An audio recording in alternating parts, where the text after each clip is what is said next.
14 March ছিল আমির খানের জন্মদিন। তাই 14 থেকে 27 মার্চ পর্যন্ত আমির খান সিনেমা কা জাদুকর শীর্ষক চলচ্চিত্র উৎসবের আয়োজন করা হয়েছে। এই চলচ্চিত্র উৎসবে আমির অভিনীত জনপ্রিয় ছবিগুলো প্রদর্শন করা হবে। এই আয়োজন সামনে রেখে গত রোববার আমির খান সিনেমা কা জাদুকর শীর্ষক এক অনুষ্ঠানের আয়োজন করা হয়েছিল। এই আসরে উপস্থিত ছিলেন স্বয়ং আমির খান ও লেখক গীতিকার জাভেদ আখতার। আমির ও জাভেদ সংবাদ সম্মেলনে কিছু জানা ও কিছু অজানা কথা তুলে ধরেছেন। গত রোববার মুম্বাইয়ের এক মাল্টিপ্লেক্সে আমির খান সিনেমা কা জাদুকর চলচ্চিত্র উৎসবের ট্রেলার প্রকাশ করা হয়। এই চলচ্চিত্র উৎসবে আমিরের কোনো আইকনিক ছবি প্রদর্শিত হতে চলেছে তা সংবাদ সম্মেলনে জানানো হয়। ভারত জুড়ে উদ্যাপিত হবে এই বিশেষ চলচ্চিত্র উৎসব। তাই দর্শক আমিরের আইকনিক কিছু ছবি আবার বড় পর্দায় দেখার আনন্দ নিতে পারবেন।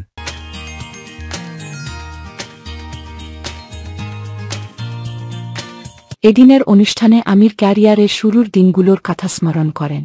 আমার ক্যারিয়ারের সবচেয়ে কঠিন সময়তেও না বলার সাহস দেখিয়েছিলাম আমি। তাই আমি এখনও এমন ব্যবহার করতে পারছি।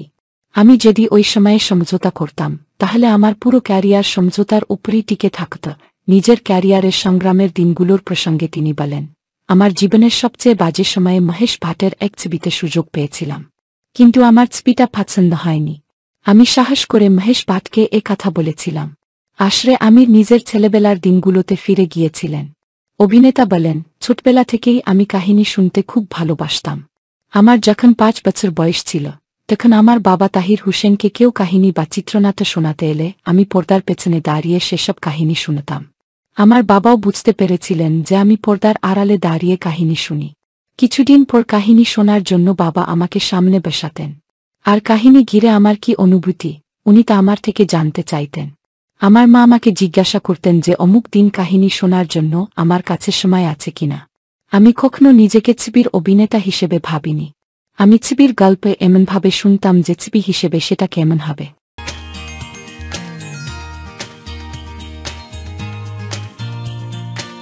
আমির খান সিনেমা কা জাদুকরের ট্রেলার মুক্তির অনুষ্ঠানে জাভেদ আখতার আমিরকে নিয়ে বেশ প্রশংসা করেছিলেন।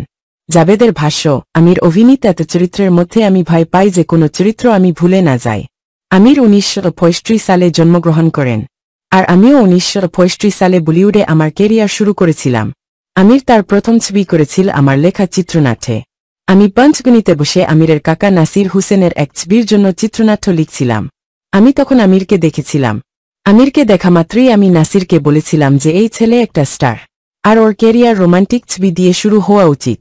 বলিউডের এই জনপ্রিয় লেখক আরও বলেন, আমিরের প্রথম ছবির চিত্রনাট্য আমি লিখেছিলাম, আর আমার ছেলে ফারহান আক্তারের প্রথম ছবি আমিরের সঙ্গে ছিল।